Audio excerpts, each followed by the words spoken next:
What I'm about to tell you took me a while to understand. I thought this story was about being embarrassed in front of 30 people.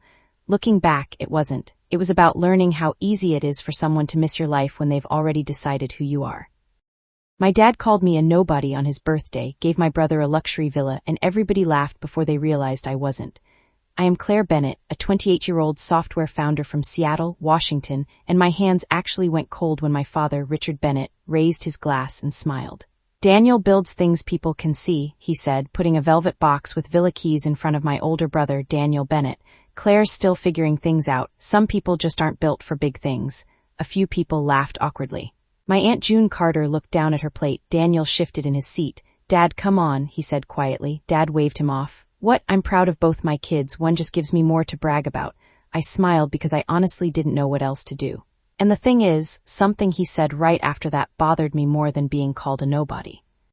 I stopped by the kitchen while everyone moved to the patio, and my closest friend Melissa Reed called right on time. How's the birthday circus? She asked. I laughed once. About what you'd expect. She paused. That bad? I leaned against the counter. Dad gave Daniel a villa, Melissa whistled.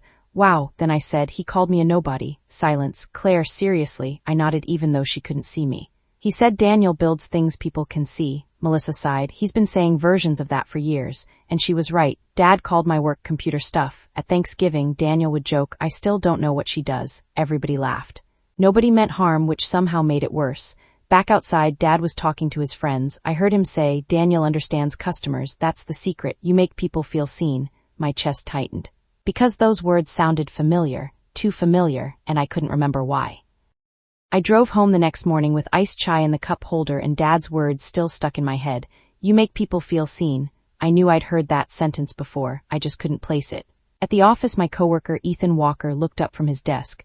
Birthday survive? He asked. I laughed. Barely. He handed me coffee. Bad, I shrugged. Dad called me a nobody. Ethan froze. Seriously? I nodded. It's fine, he shook his head. No, it's not. Then he stopped. Wait, what exact words did he use? I repeated them. Ethan blinked. Claire, that's the exact core message from your speech, the bookstore conference. Last spring, my stomach dropped. There it was, my own words, word for word. I honestly didn't remember showing him that speech, and I couldn't imagine he'd sat through the whole thing. So why did those words sound so familiar? So why was he quoting me without knowing it? That afternoon, I called my Aunt June. Can I ask something strange? I said. She laughed softly. In this family, always. I told her what Ethan found. She went quiet. Honey, your father watches more than you think. I frowned. He barely asks about work, she sighed. No, he doesn't ask, he brags. I blinked. About what? Aunt June laughed sadly. Last Christmas, he showed everybody a video about small bookstores surviving online.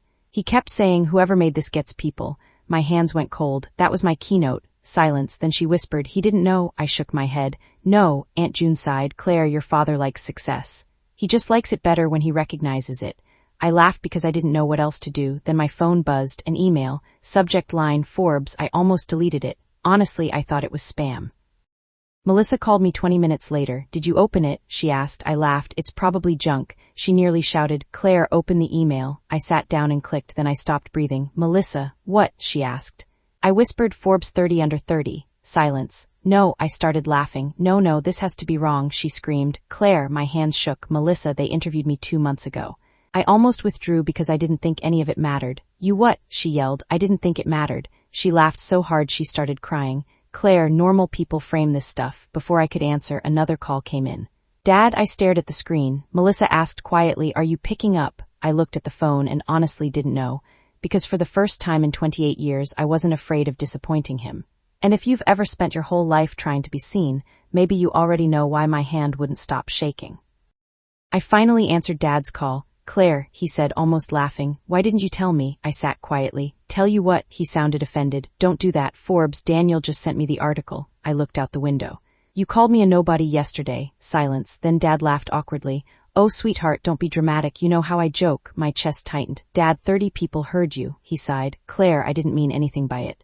I'm proud of you. Before I could answer, Daniel took the phone. Hey, he said softly. I didn't know. I smiled sadly. I know. He paused. Honestly, I thought you were doing freelance computer stuff. I laughed. Everybody did. Daniel went quiet. Dad's been calling everyone all day. He's telling people he always knew. I closed my eyes because that wasn't true, and the thing is, somebody else had heard his birthday speech too. 2 days later, our neighbor, Mr. Harris, sent me a message. Kiddo, call me. I smiled because he still called me kiddo at 71. What's up? I asked. He laughed nervously. Your dad's famous. I frowned. What? He texted me a video. It was Dad's birthday speech. Somebody had uploaded it. I watched him raise his glass. Daniel builds things people can see, he said. Then he laughed. Claire's still figuring life out. I stopped the video halfway through. My stomach dropped. Mr. Harris sighed. Honey, people recognized your name after Forbes published the article. I rubbed my forehead. Who posted this? One of your dad's golf buddies, he replied. Thought it was a sweet family video. Then he laughed sadly. Funny thing is, the uploaded video showed Richard spending 5 minutes praising that bookstore company right before Forbes published the article. He hadn't known it was yours then, but now the whole internet was laughing at his ignorance. Suddenly, I realized something. Dad's own words had become the thing people remembered. Dad came to Seattle 3 weeks later. He showed up with cinnamon rolls and stood outside my office looking nervous. Can we talk? He asked. I almost said no. Instead, I took him to a coffee shop. He stared into his tea. People think I hate you, he said quietly. I smiled sadly. Dad, do you? He looked shocked. Of course not, I nodded. Then why did 30 people believe you? He didn't answer. Finally, he whispered, I thought teasing meant closeness. I laughed softly. Dad, closeness isn't confusing somebody about whether they're loved. He rubbed his face. I know. Then he surprised me. Daniel yelled at me. I blinked. What? Dad nodded. He said he spent his whole life thinking he had to win because I kept score. Neither of us spoke for a minute. Then Dad quietly said, Claire, I don't think I ever really saw either of you. And honestly, hearing that hurt more than being called a nobody. About 2 months later, my Aunt June called and asked if I could stop by her house. Bring that iced chai you like, she said. Mine tastes terrible. I laughed and drove over after work. She had peppermints lined up on the table like always. I found something, she said, pushing a birthday card toward me. Your mom left boxes with me years ago. I frowned. Mom, she nodded. I wasn't ready to go through them until now. Inside the card was a photograph I'd never seen. My mother stood beside me when I was 14, holding up a handmade website I'd built for a school fundraiser. Written on the back in her handwriting were the words, she sees people, that's her gift. My hands went cold. Aunt June smiled softly. Honey, she saved every article you wrote, every interview too. I started crying. She knew. Aunt June squeezed my hand. Claire, your mother knew before Forbes did. And honestly, that mattered more than any list ever could.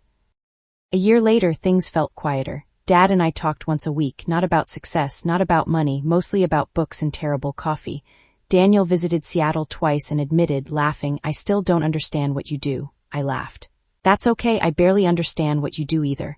Aunt June still carried peppermints everywhere. The photo Mom left me sits beside my desk. Sometimes I look at it when work gets hard. Dad never called me a nobody again. Not because Forbes changed him, because regret did. I think that's different. If this story stayed with you, I'd love for you to like this video, subscribe if you'd like more stories like mine, and leave a comment telling me this. Has someone ever made you feel invisible in your own story? I'd really like to know. Funny thing is, Forbes listed me, but the person who believed in me first never needed a magazine to tell her who I was.